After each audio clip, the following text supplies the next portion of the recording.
Welcome back to another episode of the Equity Matters Podcast. This is your host, JB3. I'm back after a little break. I took a week off to just reset, detach myself from social media a bit. Remember the things that are important to me, spending time with family, friends, catching up on things that I enjoy doing. Currently working on a grant right now for my job, so that's taking up quite a bit of time between, after, and during work hours, but you know how that goes. I've got some thoughts on that too. Just thinking out loud here for a quick second. It's crazy to me that you have to write up a document in response to a document that says, hey, you're broke, you need some money, tell us why you need the money. And as you're writing the document, you realize like we've been broke for a while, right? We've been underfunded for a long time. Please help us. And the money's only good for a certain amount of years and then it goes away. And then you're still responsible for addressing these issues long term. But that's a bigger conversation for another day that I hope to one day get to. So just someone hold me accountable to that. Speaking of being held accountable, today's episode is going to be really good because it's featuring one of my accountability partners.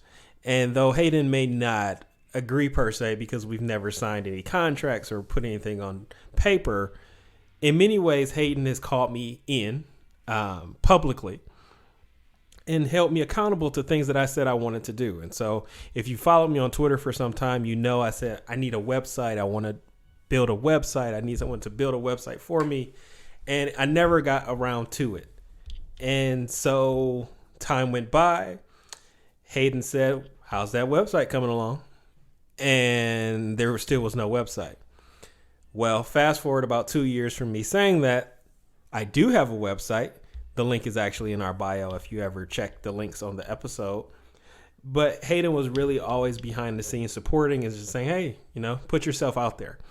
You'll hear in our conversation today kind of that playoff of each other when it comes to being held accountable. Today's episode really starts out with us talking about LGBTQ health, right? We're talking about discrimination, we're talking about bias, and how that shows up in health outcomes. And when you see these differences in the way people are treated, you're likely to see differences in the health outcomes. And so that's important to help frame the conversation for today. And what it does is it really illuminates for us how there are these disturbing rates of healthcare discrimination because of bias, because of sexism, because of heterosexism, and the ways that providers have been normalized and conditioned to have expectations about their patients and their clients. Now, the beauty of today's conversation for me is the bridging of public health and mental health in a way that says, hey, what happens on the healthcare side of things and the public health side of things have impact on the behavioral health and mental health side of things. And so today's episode is the perfect combination, the perfect storm of bringing together those two facets of individuals and how their health shows up between. So I've talked quite a bit. I'm excited to introduce you all to Hayden Dawes. Hayden, please let the people know all about you. Yeah, James, I'm so excited to be here on this podcast. I've been following it for a while, and I'm so appreciative to have connected with you as well as the rest of the gang at Social Work Twitter. We have a lot of fun on there. So on the onset, I'm going to tell your listeners, if you're not already following those of us on Social Work Twitter, I'm going to tell you to go ahead and do so. We have a lot of fun. We laugh as well as we speak nothing but the truth, and we are trying to move forward with inequity and injustice. So a little bit about me. My name is Hayden Dawes. I've been a practicing social worker since 2014. I've done clinical work as well as done some sort of nonprofit organization work. But I've been a practicing social worker since 2014. I've done a lot of clinical practice, working with different populations, adults, veterans. I've done private practice. I'm really passionate about the work, but currently I am a PhD student at the University of North Carolina at Chapel Hill, where I look at mental health inequities and disparities among people of color and LGBTQIA plus folks, and especially people that live at those intersections. I'm really committed to seeing how we can create more equitable, affirming mental health systems for those populations. Well, first, I usually wait until the end to give folks their flowers, but I mean, I just want to, one, thank you for the work that you're doing, because in many cases, I feel like we're not centering the voices of those who live at the intersections. And what we see is now like these like bifurcated systems where people don't get exactly what they need because they only see part of the person. And so I'm grateful for you, you know, one, your research doing that and you living your truth in that way. Like it's like you're gonna get all of me. This is the research that I do. This is how I show up. Yeah, I mean, something that I talk about and think about a lot is how siloed we are in terms of splitting parts of people rather than looking at them holistically. Even from the very way that we frame our research questions as well as our interventions, we're always sort of looking at, well, what's the way in which we can be the most focused in looking at this problem? You know, unfortunately, that leaves us not to see people holistically. And when we're talking about people's identities, I mean, that's core to who they are. That's also a major focus as to how other people may view them and what other biases they might come with. So, I mean, you're exactly right. I mean, that's also the intersection that I live at. So, of course, I'm going to come with my own positionality when it comes to moving this work forward. Sure, sure. So let's kick this off, right? So let's talk about the research and what we see in the discourse. So research tells us that LGBTQ plus individuals are at an increased risk of adverse health outcomes. And there's a gamut that typically show up. What are some of the conditions where these disparities exist? Yeah, I mean, they exist on sort of multiple levels. I mean, first, sort of on that, what the individual experiences is you're talking about increased risk for bullying as well as experiencing violence both in the home from people that are within someone's family as well as the larger society. You're going to have tons of internalized depression that exists within the person. And of course, that's going to lead and it's been connected to depression, anxiety, as well as someone really failing to sort of live up to their fullest potential.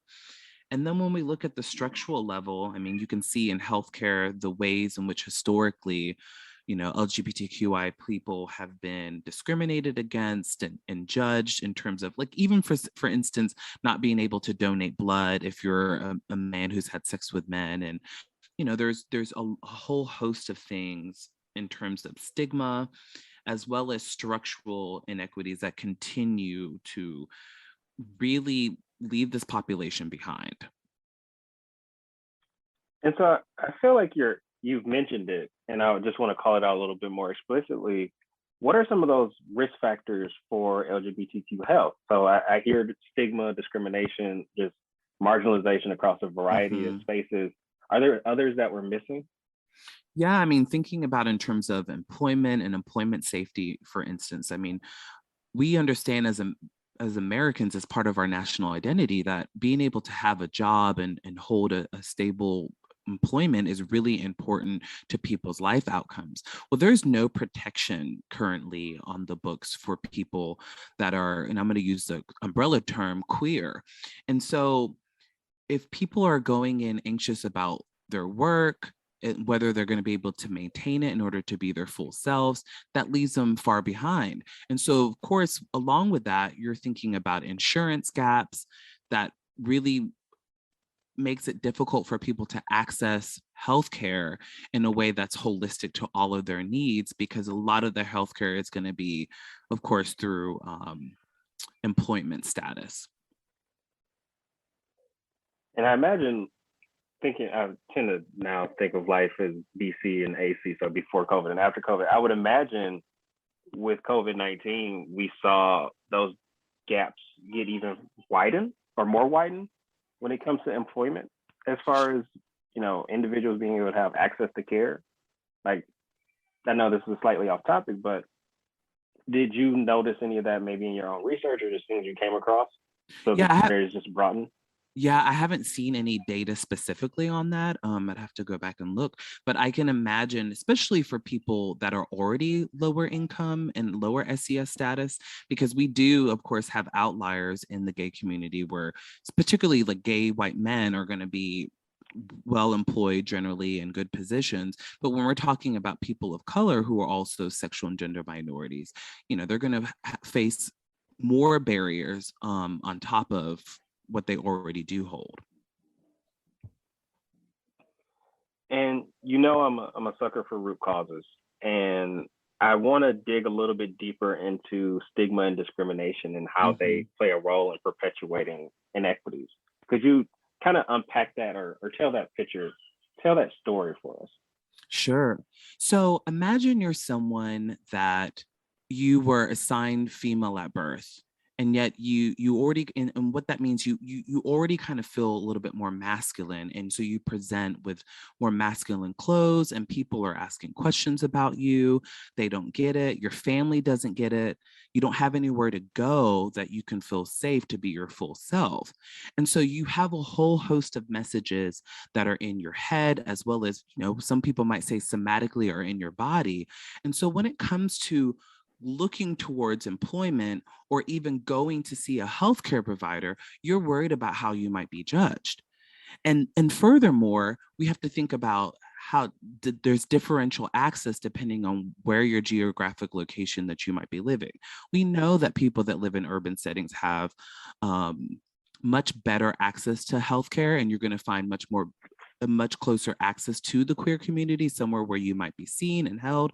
And so stigma will cause people to sort of collapse within themselves, and it will bar them from accessing resources that might actually assist them with living their fuller life. I'm glad you introduced the healthcare space, because I know this is kind of how we're centering the conversation. Let's get very interpersonal for a second. And I'm curious as to what role do providers play in perpetuating harm in this space? Yeah, I think even not being asked who you are and not having sort of a plethora of gender pronouns, as well as knowing that someone may have a partner that doesn't match the assumption that you have at home. And so the biases are in the room between the provider and the patient, or in my case, what I think about a lot is the provider and the therapist. And so the therapist, the provider can make a whole host of assumptions about who this person is. And that's key clinical information. And so we have to understand there's specific screening criteria that might look different in terms of healthcare needs.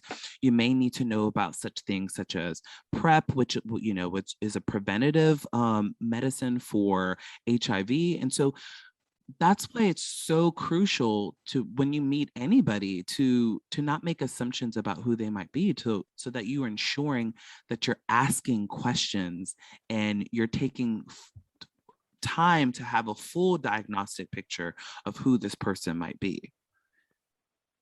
And so how do we do that, right? I'm thinking about, what do they say? The average doctor's visit now is what, about 8 minutes? And so getting a better sense of how to interact with people, especially people different than the majority, how do we disrupt the traditional clinical model? That's a great question, James. I mean, in so many ways, we're driven for efficiency, not necessarily effectiveness. And I think, some of the subtle ways in which you can do that is, in my mind, is to make sure that one's questionnaires and their intake forms really highlight that people should be able to feel comfortable within your clinical space. And one of the things that we didn't talk about is that the verbiage and the language and the terminology that people use are signals to specifically people in the queer community, whether they're going to be safe there or not. I mean, as a Black man, that we're always scanning for, is this place safe? Yes or no? And above and beyond that, when you're a sexual and gender minority, you're also doing the very same thing. And I would say if you're a person of color and queer, you're definitely doing it. You want to know, can I be my whole self with this person? Can I be my whole self in this clinic? So what are the signs and symbols that folks have? And of course, you know, people might argue that it's performative to sort of have a triangle, rainbow, or to have a trans flag within a waiting room. But those are subtle things that I think one can do to ensure that patients know that you're there to assist them with all of their healthcare needs. And it's amazing the subtlety, right? Like things that you are aware of based on your position, right? Like the spaces that you're occupying, you see those things. And I would even say as a cisgender male, when I go into the doctor's office, I don't even notice those things right off bat. I mean, I have plenty of acquaintances who identify as LGBTQ, all actually. And I still find myself learning on a regular basis. Like these are the things that you need to be aware of in these different spaces. And I think we could go down like the ally conversation at another point, but to be able to support people who are representing minoritized identities, those are the type of things that you need to be aware of. Yeah, and I think the other thing is recognizing that no one has arrived. I mean, I have to do my work around, you know, stuff that's even happening within my own community and making sure that I have people that I can consult with. I really believe strongly in that. You know, for instance, when I was doing clinical practice regularly and I was working with trans patients, you know, I made sure that I had a few trans colleagues that I could call and ask for consultation to assist me in sort of thinking through things more thoroughly. And I think, unfortunately, our healthcare system and also our culture, we think we have to have all the answers. But what I love the most about community, and this is one of the things I actually like about being a minoritized person, is that I know that I'm going to thrive more by calling on folks and asking for help. It is hard to ask for help, James, believe me. I know. But I think that is one of the ways in which we can start disrupting the dominant forces that are out there in our culture. I think I've gotten better with asking for help, or more clearly saying that I don't know. I think there's this innate pressure that comes with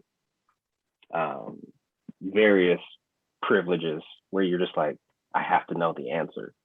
And I've gotten to a space now where I'm like, hey, I don't know, but I do know somebody who might, and let's invite them to the conversation. Right. So going back to this notion of the doctor's office, right? I think this is just going to be our backdrop for today. Why do we see a shortage of LGBTQ healthcare providers? Like we often talk about this racial concordance, right? Like having the same racial identity as your doctor. But I imagine there's greater gaps when it comes to one's gender identity or sexual orientation. Yeah, I mean, I think the latest Gallup poll, I think like 4% of the population identifies within sort of the larger queer community. And so that's going to be even fewer folks that are even eligible to be, or even in the pipeline to be, a medical professional. And so I think the first kind of more obvious thing is like there's a fewer number, and yet we still don't even know, because there's a lot of people that, due to internalized depression or due to safety reasons even, aren't comfortable in disclosing or even coming out to themselves in terms of their identity. So that's one of the reasons. The other reason is, you know, we're not actively recruiting. I mean, we have to think a lot of, especially physicians. I mean, oftentimes their parents were physicians. So, you know, I would even say, what are the ways in which even K through 12 education and then later the bachelor level really might disincentivize someone that is queer in terms of going further with a medical degree. And yet I think it's super important. And, I think there's some wonderful leaders in that space, especially on Twitter, so that there is more visibility and there is more representation. Oftentimes you don't know what you can become until you see someone that looks like you doing it. Could you speak to how that plays out in treatment, right? So back to the idea of concordance, if you don't understand what it's like for me to navigate in these certain spaces, or don't know where I navigate, how does that show up when individuals are providing? And I think you could even go medical or behavioral treatment. Yeah, I think it's a little bit, I think with medical treatment, I mean, there's a distinction in that if your stomach is really bad, like you're just like, oh my God, my stomach really hurts, you're just going to go because you're feeling that pain in an acute way, and you're just going to get the help that you need. I think with behavioral health, I've noticed at least that people are a lot more specific in terms of wanting to be matched and having a goodness of fit for whatever they're experiencing. And I think historically, LGBTQ people generally end up moving to places that might be known as a kind of a safer haven for folks with that identity. One of the things I love about being a part of this community, and I've seen even in my own research, is that oftentimes people will find behavioral health, even sometimes healthcare providers, through peer recommendations within the community itself. And so even if someone may not necessarily be, the physician may not be sort of LGBTQ, people will know like, oh, well, they're queer friendly. There's someone that you can speak to, that they're helping me with this, they're helping me with that. That is definitely something I've noticed. And I think you touched on this as far as like recommendations from peers. Are there other recommendations for individuals looking to find the right provider? And I know there's like this whole awakening right now that I've noticed like on Instagram and just social media in general, where people are really talking about like, hey, I've got a therapist. And people are like, the likes that I see on those posts are like astronomical. Mm-hmm. Have you seen any other, I don't want to call them best practices that you could apply here? Yeah, I think there are some best practices, and I think it takes a while to maybe to find a fit. Although some people will find a provider once and really, really, really appreciate them. And there's some mixed findings from the research that I sort of think about a little bit, that if the match in terms of your identities is not that most important of a factor to you, it actually can work if you have sort of a cross-racial or a cross-sexual orientation identity. What's most important is whether you find a provider that has the cultural humility to know what they don't know, while simultaneously not pressuring you to educate them on your community. So what I mean by that is, if it's really important for you to find someone that is also, well, actually, let me tell you a story. So when I was in practice, sometimes I would meet with people that would say, Hayden, I had to meet with a person of color. I might be gay, but I had to meet with a person of color, period. And I'm like, okay. And then there was other people that like, no, someone being gay was most important to me. So there's different identity factors that might be higher up than others. And so that's something that people might want to wade through. Definitely looking online, definitely looking through peer recommendations. And then once you're in the office, get a good feel for it. Does this seem like somewhere that I would want to come back to maybe weekly or every other week? Does it have a good feel? Not so sure. Like, I'm going to check in about this later and check it out the next time. Some people say to give it at least 3 sessions or so before you're like, you know what, this is a good fit. Because some of us are a little bit finicky and we'll just be like, nah, this is not going to work. And you've done that 3 and 4 and 5 times. And it's like, but you may want to just really slow down and try it out first before you just go ahead and say no. Oh, you must be talking about me now. Oh, James, do we need to talk about that? Perhaps. Well, we'll take it offline. No, but it because, I don't want to go into a whole sort of tangent about attachment, but for some of us, it might take longer to kind of warm up to a person. And that's okay. We just need to recognize that's our inclination that we're going to go into relationships with, and we have to work with it. And that means we have to really try it out for 3 or maybe even 5 sessions before we're like, no, this is not going to work. Because that's just being avoidant, really. Sorry about it. You just read me. It's all in love. Yeah, I know. And I'm definitely one of those people who's like, oh, you know, they don't remind me of a previous therapist, or they remind me too much of a previous therapist. But no, this episode clearly isn't about me, but some of the lessons definitely apply. Well, trust and believe, you're not alone. I remember I was ending with one therapist and going to another one, and I was comparing that therapist. It was so bad. It didn't work out. It was like 2 sessions. I was like, this is, because it was too in my head, the comparison. And, you know, ultimately, I don't think it was a good fit for me, and I ended up going with someone else. But yeah, it can be really tricky. I mean, you're going to open yourself up to this person and you want to, you know, test it out and see if it's safe, but you have to give yourself some time to figure that out. Right on. So some people have the obvious problem. I'm sorry. Some people have the obvious problem and they fall in love with the first person they see. And it's like, well, you may want to, you know. I wish I had that level of like acceptance. I think I just approach most providers with this degree of skepticism. Like, why do you want to see me? And less of, why do I want to see you? Well, you're right, but you're not alone with that. And, you know, and I want to say that I don't necessarily think it's acceptance.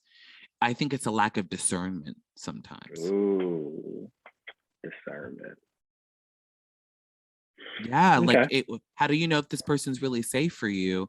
It sounds like maybe you don't have the tools or haven't developed them to see not everyone's your friend. Right. Your therapist isn't your friend anyway. Or I mean, even your doctor. I know, like, I think about my experience with my pediatrician, who I like loved, right? Like as you're growing up and they just like there for you. And then when I got older and had like my general practitioner, I'm like, I don't really know if this is going to work long term. And where I live it's not small, but there's not a lot of Black providers. And I think my only Black provider was at one point was my dermatologist, and she passed, right? Like she was able to talk to me about like skin issues, and we just built a great relationship. But being able to have conversations like I've mentioned on previous episodes about going to see a cardiologist, and he was just kind of like, why are you here? And I'm like, I'm a Black man in the middle of like a racial crisis, and my heart hurts. Like I just want to be able to say that somewhere. And someone's like, yep, I get it. And you're just like, you're too young to be here. Like, okay. I mean, do you not know the data of your own field about the disparities of Black men in heart attacks? Probably not. But like, okay. So anyways, going back to what I was saying, let me clarify. I don't mean that your therapist is your friend. I'm just saying some people walk around the world and think everyone's their friend and lack the discernment. Yeah. Just want to clarify that. We're on the same page, but I appreciate the clarity just in case someone messages me like, Hayden said all my therapists are my friends. Like, So my next question is a bit twofold, right? And I want to know, how do we go about creating a more inclusive future, not just for people seeking treatment, but also people looking to be the professional? Ooh, what a good question. I take a lot of time to massage these questions. I mean, I take it real serious. That is a good question. I don't know. Like the word community keeps coming up for me. I think, well, I mean, I think our incentives in behavioral health treatment are have to be really questioned. I mean, because there's like a few different populations. You have people in community and mental health who really have different needs. Some of them are, I hate to put it this way, are really just trying to struggle with the challenges of poverty. And it's like, what are we treating behaviorally? What like, we need to figure out sort of the more macroeconomic issues that are continue to put people in poverty. That's one piece. The other thing is, in terms of, for lack of a better term, worried well, I think what's going on right now is really important in destigmatizing mental health. And I think one of the unintended positive consequences of COVID, it's like everyone knows everyone's having a mental health thing right now. It may not be full criteria diagnostic, but who isn't going through something? I remember today I was listening and they were talking about COVID related insomnia. And the prevalence of it, and so many people's sleep patterns are being disrupted. The boundaries between work and home are being disrupted. So in terms of how do we improve that? I don't know. There are big visions that we can really transform this if we look at things radically differently in terms of supporting one another more holistically. I definitely think corporate spaces are doing a better job of talking about it, thinking about it. Educational spaces are doing a better job about it. Because, one of the things I think about is that there is a real shortage of mental health providers, period, regardless of identity. And so that's really troubling as we look ahead and think about the immense suffering that we've all endured due to racism and COVID-19. It's really crippling. And so we have to think about, how do we scale up what's already working and what's already going well? Because I don't know, I see real opportunities if folks are ready to lean into it with group treatment.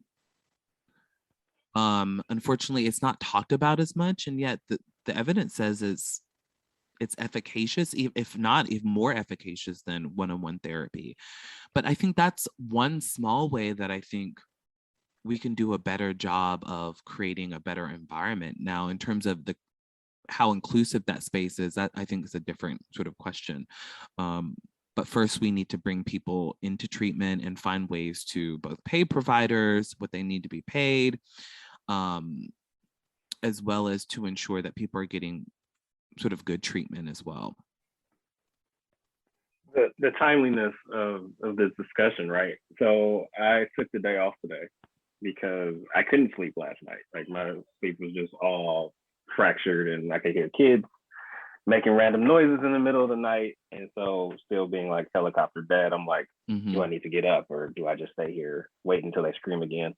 And I took the day off just trying to, like, I'm just going to lay on the couch and relax and take it easy. But I never took the time to think about how COVID plays a role in that, because I'm also a remote employee now. Like, I went from being in the office every day to now I'm at home every day. And obviously lives have been disrupted in that manner. But I think we have, as you mentioned, an opportunity in whatever we want to call the new normal to really get things right. And you also brought up another point that I saw that, I think it was a meme where they said, what if the way to beat COVID-19 was to eradicate poverty? Because, I mean, we're 19, 20 months into this thing now, and no signs of slowing down. We've got new variants. And what if we actually built out our social safety net and the infrastructure to make sure people have what they need to thrive, to survive even? Like, what if that's the key? Like, what if that was like the antidote this whole time? Yeah, and I love so much of what you're saying. And of course, coming onto podcast, I have the idea like, oh, I'm supposed to be the expert and have all the answers, right? But that's not it. I think we develop relationship and community so that we could collectively envision something different. So I love what you're saying, because this is an opportunity to really strategize and create and to form and to shape things differently. And the question is, do we have the individual and the collective will to see the vision forward? Magical question. I mean, we have a blank slate, essentially, right? Or we at least have new tools to repaint the picture. New tools, say more. So thinking about the ways that we've been able to leverage technology that we haven't before. And I think about the ability to be connected in ways that we weren't prior to the pandemic. And so I'm totally tapping into my Michael right now, being able to connect with people outside of our usual spaces. So thinking about therapy in particular, who's to say that I have to limit myself to who is in like the county area now? Like I can go to find a directory and say, oh my God, I found another Black therapist who specializes in trauma, who is also familiar with urban settings and who has, you know, a background in X and like meets my ridiculous checklist to say, oh my God, I could actually talk to this person potentially. And so thinking about the things that we had prior, we now have new tools. I don't want to necessarily say we have a blank slate because that erases the experience for so many thus far, but now we can take advantage of some of these resources that we have. Yeah, I really like what you're saying about that. And I can't believe Michael Fulweiler is coming up right now. He's a great guy. Him and Jesse are my Twitter buds for sure. And I have to definitely give them a shout out and follow them if you're not already. But no, I think you're right. How do we leverage this technology in a way that meets more people's needs? And you know, social isolation was already sort of a big public health issue that was being discussed. Something we're not talking about right now, but especially as people get older and aging. So how do we use technology to ensure that people are getting the socialization that they need? They're forming the relationships that really are going to make the difference. I mean, we know if people are socially isolated that they have a whole host of adverse health outcomes. I want to turn the corner a bit, right? So I want to talk about you specifically. And I want to know more about your role in disrupting this broader problem of inequity.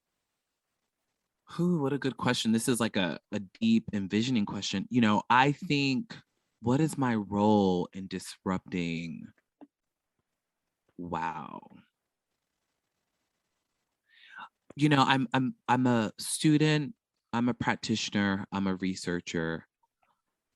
I think I'm still discovering how I'm putting all those pieces together, James.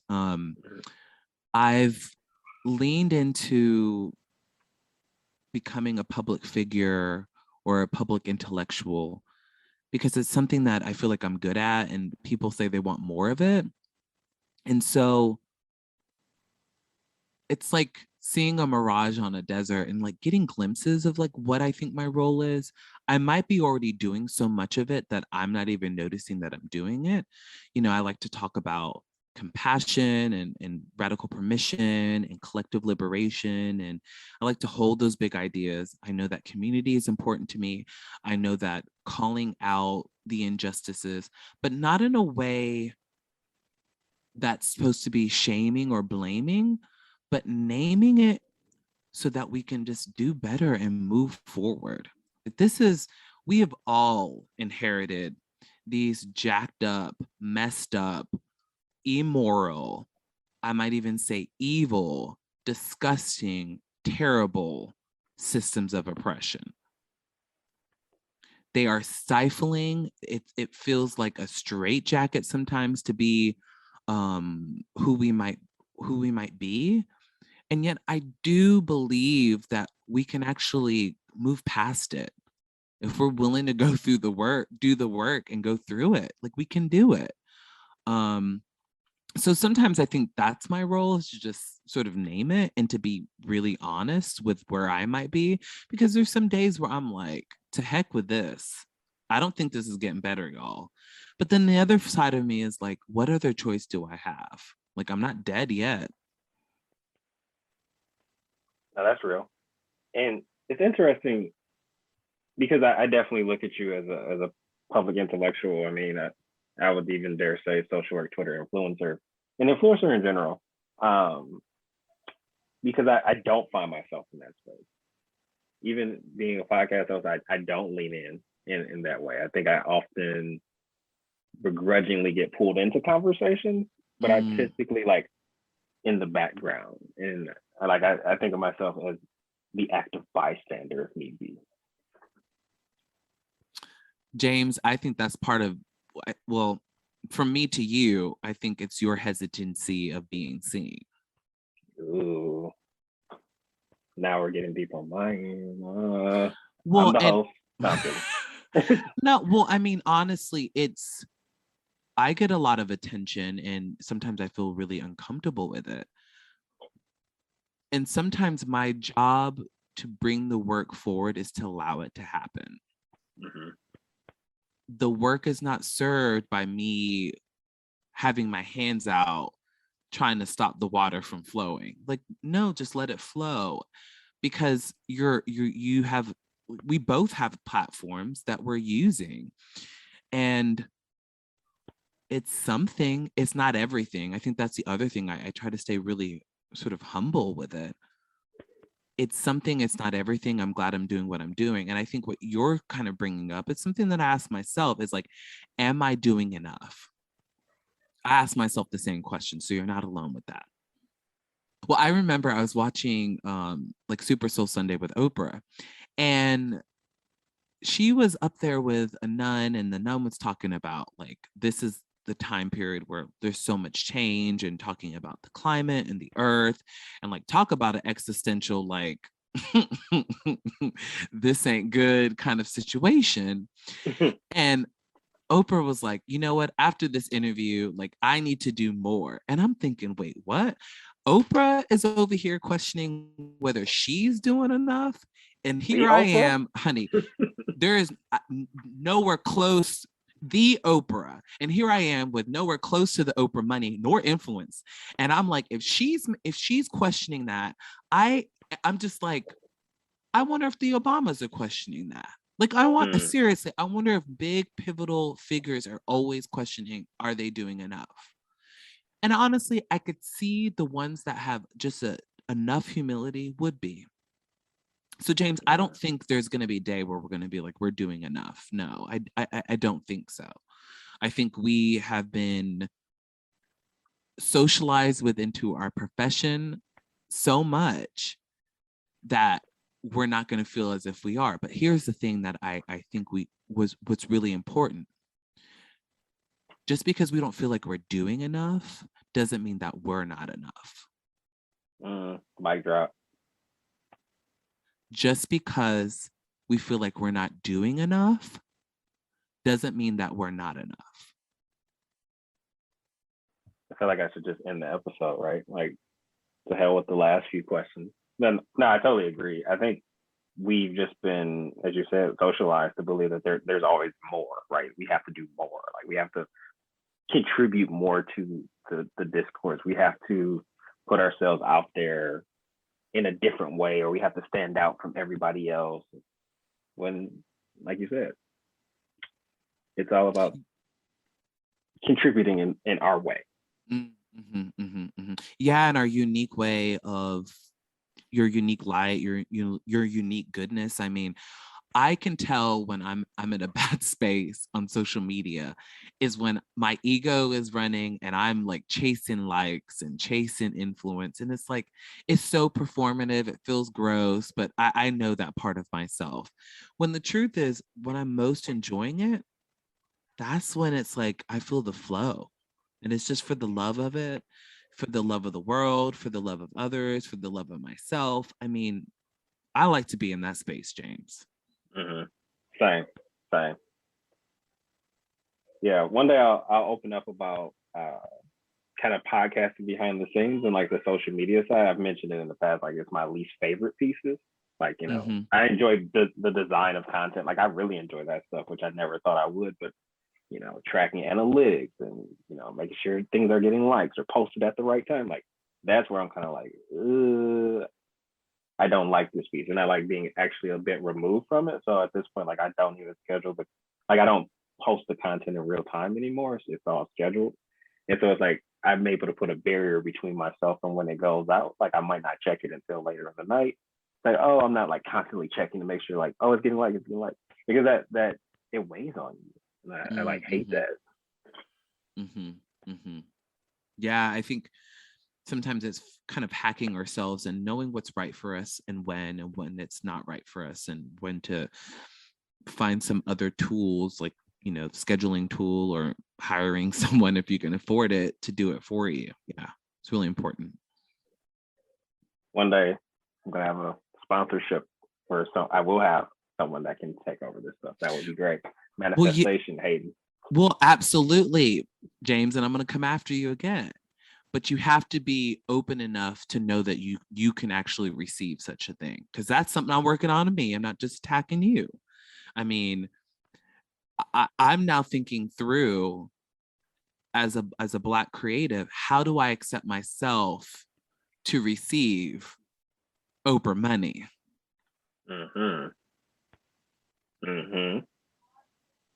What do I need to let go of? What do I need to allow to have happen to receive such a thing?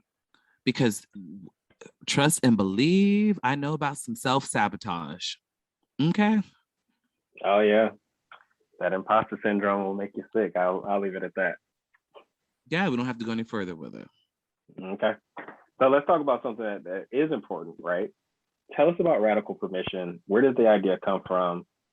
Why are you doing it? Great question. And if I forget one of those pieces of it, just elevate it and I'll go into it. So back in 2018, I had a friend from high school. I mean, we weren't even that close. She was sharing on her Instagram a haiku a day for 100 days. And I said to myself, like, there is no way I'm doing a haiku. I am not counting those syllables. I'm just not doing it. But what I could do, because, you know, kind of elevating Brene Brown's work in Rising Strong, of like, one of the integration skills is to write a permission slip to yourself. Like, today I give myself permission to say no. Today I give myself permission to have that hard conversation. And I said, what would it be like if I treated this as a 100-day practice, and I would write a permission slip to myself for 100 days? And I'll share it on Instagram. And at this point it was private. And I'll do it on there so that people can see. And so I did.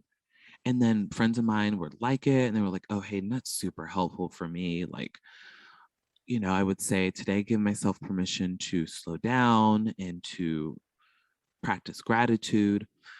You know, today I give myself permission to walk around with Janet Jackson, Rhythm Nation energy.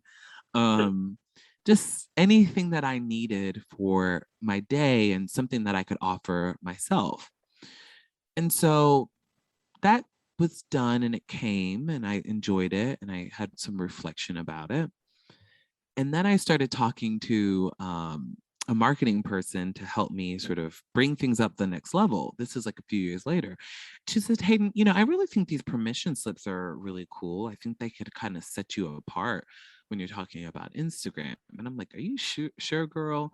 And at that time, people were like all about the grid. The grid has to be beautiful. And she's like, you could do like a permission slip every other post.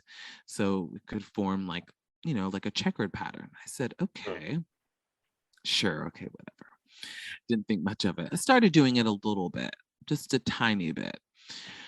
Well, what happened was, I think COVID happened, and I recognized, like, I felt like my life was getting smaller. I felt like the world was getting smaller. It was so erratic. I didn't know what to orient to. I was having conversations with my therapist and my friends about leaning into what autonomy that we did have. You know, things might be kind of hazy. We don't know what's going on, but I'm able to make some choices.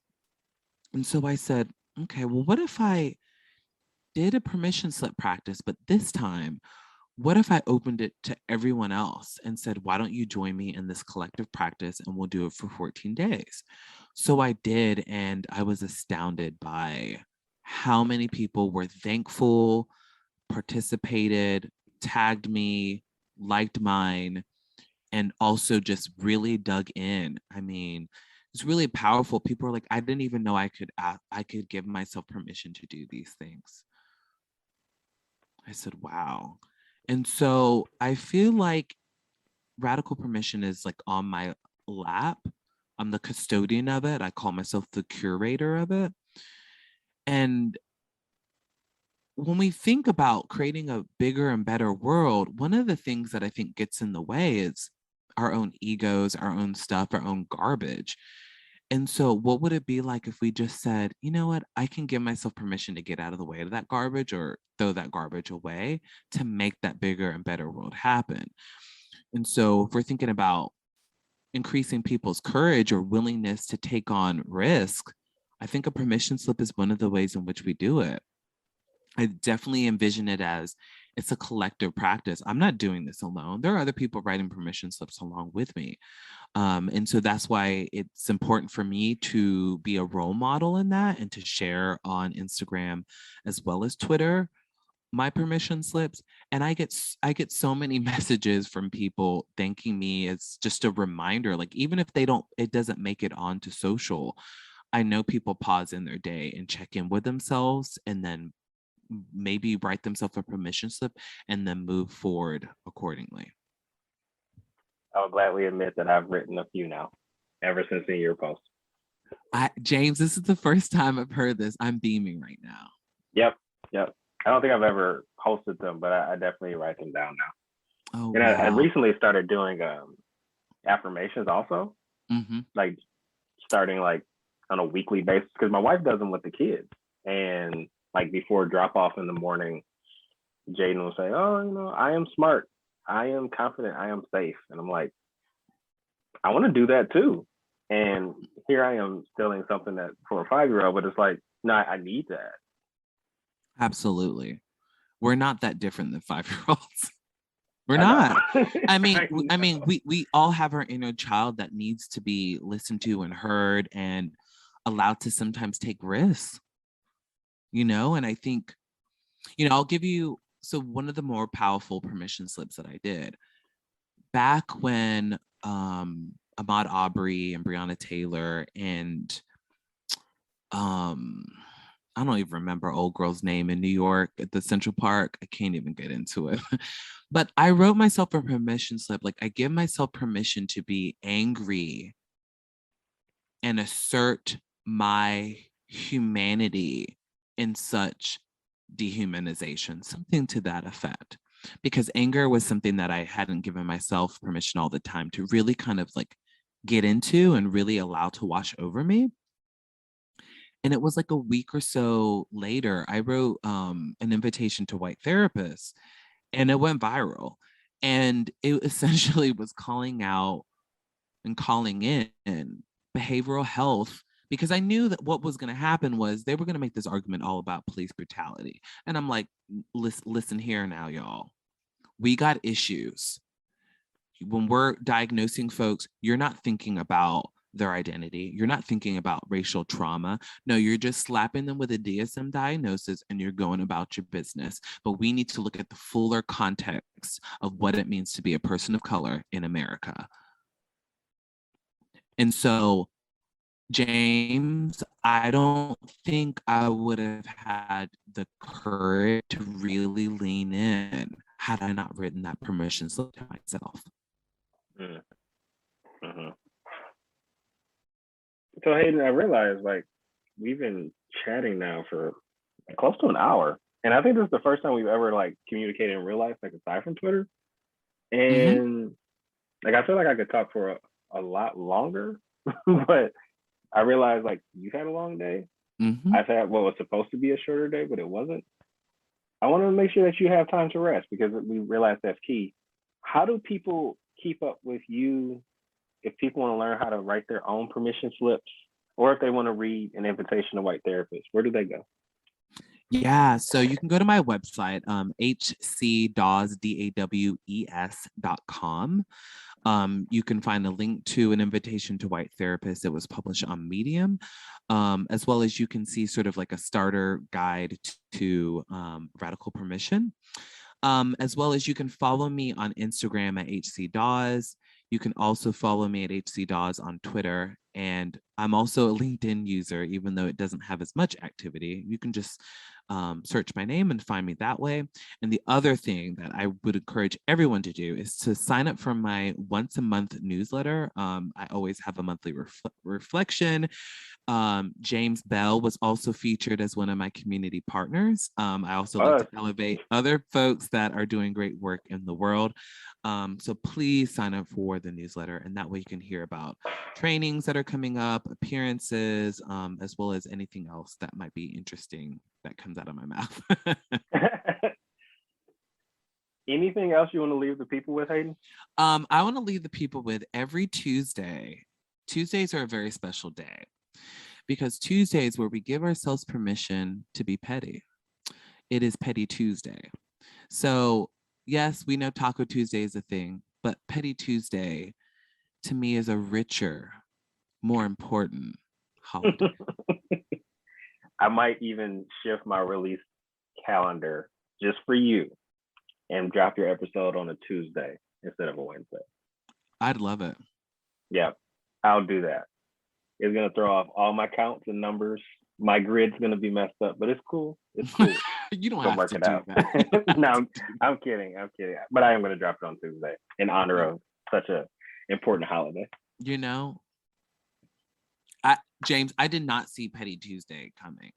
And it's honestly, it feels like the most vulnerable thing I do sometimes because I'm like, y'all really want to see all that? And they're like, yeah, we want it.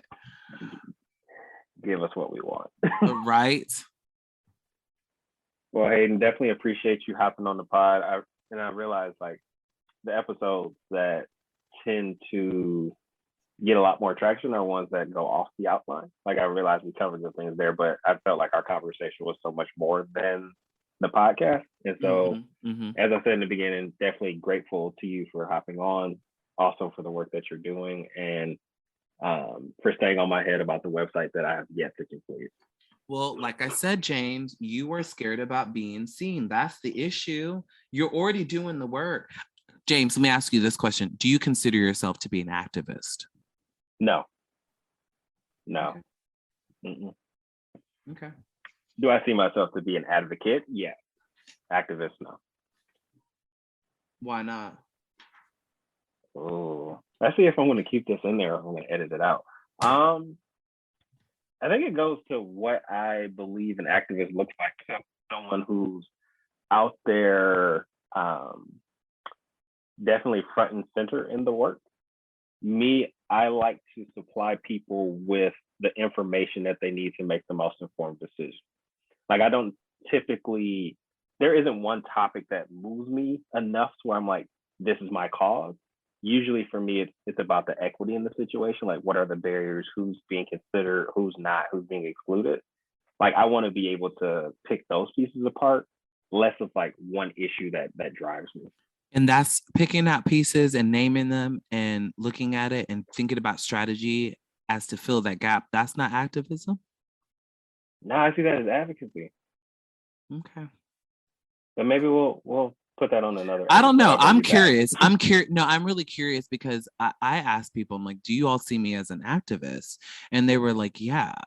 And to me, I was like, I don't know if you have a particular framework that you think of activism versus advocacy.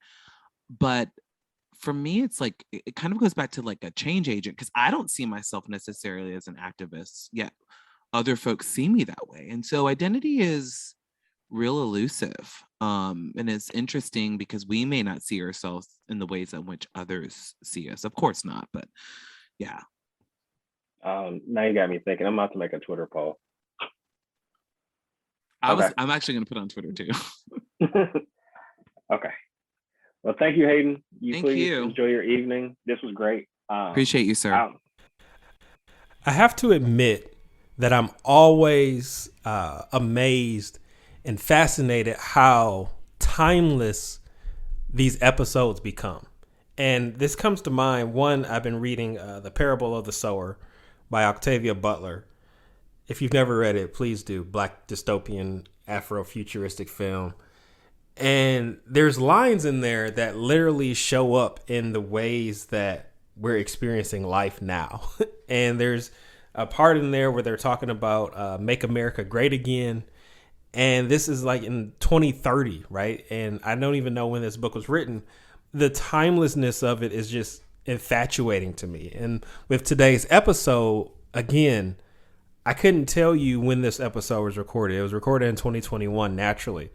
But what is interesting to me is how things show up again. And at that time, I was going through just life, right? And I would say that I'm going through life right now because life be lifing. And I've recently started seeing a therapist, which took me a really long time to appreciate. And it's interesting because so many of my colleagues, people that I call friends, are therapists, they're clinicians.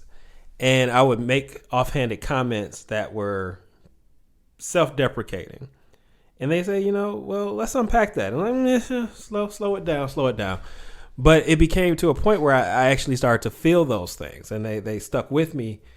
And I wanted to make sure that I had a space where I could unpack some of those feelings and experiences that I've had and encountered. And so as we were talking in today's episode about finding the quote unquote perfect therapist or alignment with your therapist, is so important. And so one, shout out to mine for holding me down, because I know when I get in session, it's no holds barred, but I appreciate you. But also it just goes to show the value of finding that racial alignment and racial concordance. If that's important to you, having someone that you can talk to. So shout out to Hayden for elevating today's conversation. I know we jumped around quite a bit, but I really take with me the evolution of the social work profession, the evolution of medical care, and the way that we perceive and understand intersectionality is important.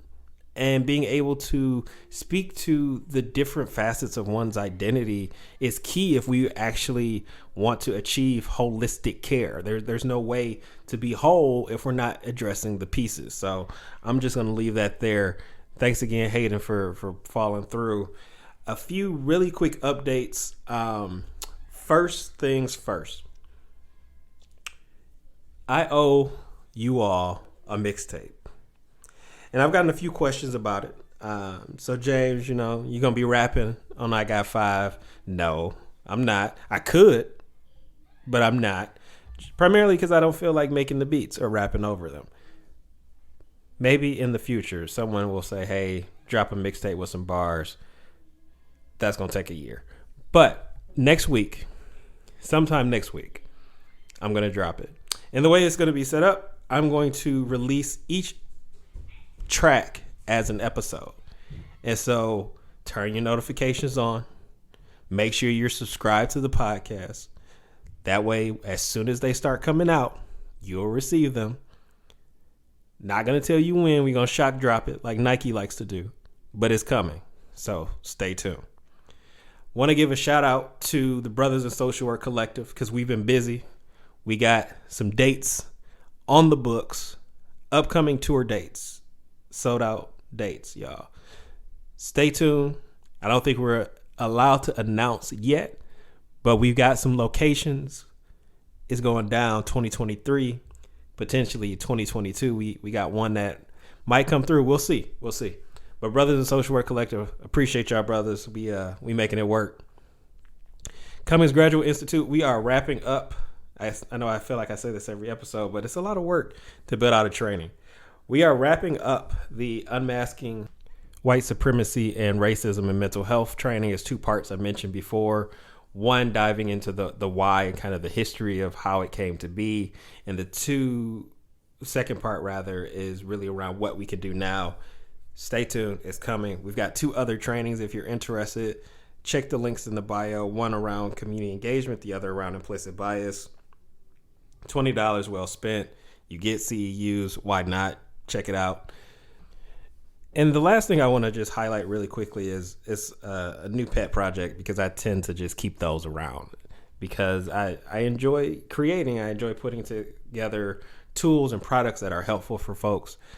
And I recently decided in 23, I want to launch another training, which will probably fall under the Equity Matters Social Justice Academy.